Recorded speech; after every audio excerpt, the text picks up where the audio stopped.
Hello guys, once again, this is Nino Salenga and welcome back to my channel. Kung kayo po ay bago pa lamang sa channel na ito, please don't forget to hit, syempre, the subscribe button. Gayon din ang notification bell para kayo ay always updated sa mga videos and vlogs na aking i-upload dito po sa aking YouTube channel. By the way guys, kamakailan lang itong February 16, official na binuksan po itong parke na to na tinatawag natin ngayong Hidden Garden. Yun nga na tinawag ni Mayor Isko Moreno na Hidden Garden.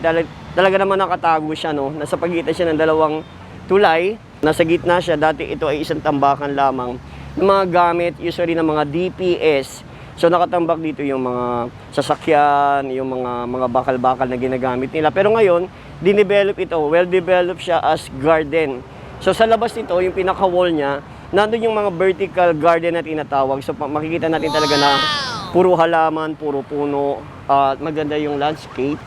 Sa dalasay na nandito po tayo, ginagawa pa lang siya, unti-unti ko po kayong ina-update sa mga pagbabago na gaganap sa lugar na ito. Gawa muna ako guys ng montage para makita ninyo yung final outlook or final outcome nitong Hidden Garden na talaga namang sadyang pinagmamalaki at saka talagang panibagong pasyalan po dito sa lungsod ng Maynila. Panoorin natin.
kailangan pala tayo mag fill up muna guys habang may tao pa sa loob.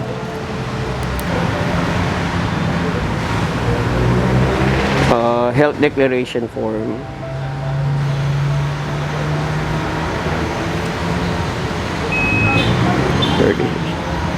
$36.6.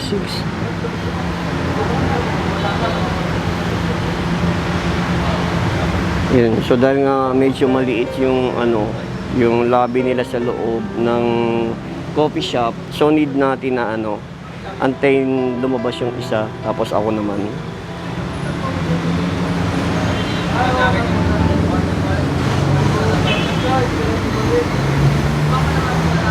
Yan. So nagbukas itong guys, nagbukas ito kamakailan lang nung inauguration. So ito na talaga yung pinag-uusapan natin na kapihan. So before, ang tawag namin dito is ang tawag ko dito dati, Andres Bonifacio Park. Ngayon tinawag na siya na Hidden Garden.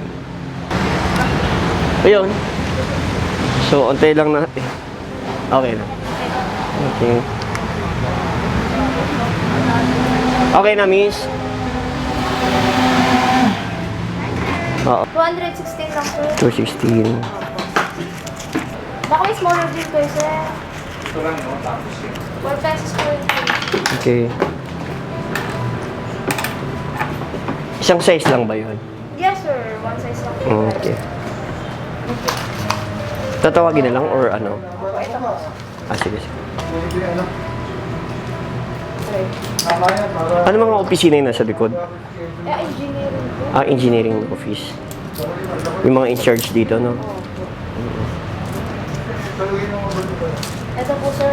Number 31 po sila tawagin. Okay, sige. Thank you. Ayun.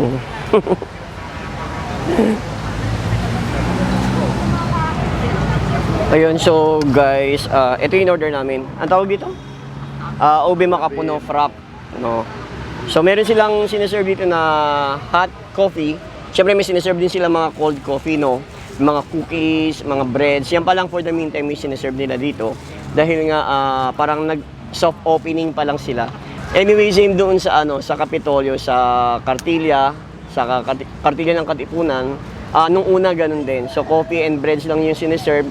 Pero nung nakaraan, kung mapapanood nyo, i-click nyo lang itong itong link na to, mapapanood nyo yung last time na kumain kami doon ng inadobo sa kape. Yun yung sa Kapitolyo. Pero dito sa Hidden Garden ngayon, so Hidden Garden din yung pangalan ng coffee shop na nandito. So, yun lang ang update sa inyo ngayon, guys. Thank you sa mga nanonood at maraming salamat sa inyong walang sawang pagsubaybay sa mga videos or vlogs dito sa channel na ito, at sana ganun din, always kita-kits tayo lagi sa mga development and updates sa mga projects dito sa Manila, sa pangunguna syempre ng ating pinakamamahal na Yorme Isko Moreno. Si Isko lang ang malakas. Yung mga bagong mga hashtagging ngayon, si Isko lang malakas. So bye bye guys, thank you, God bless and peace out. Manila, God first, bye bye.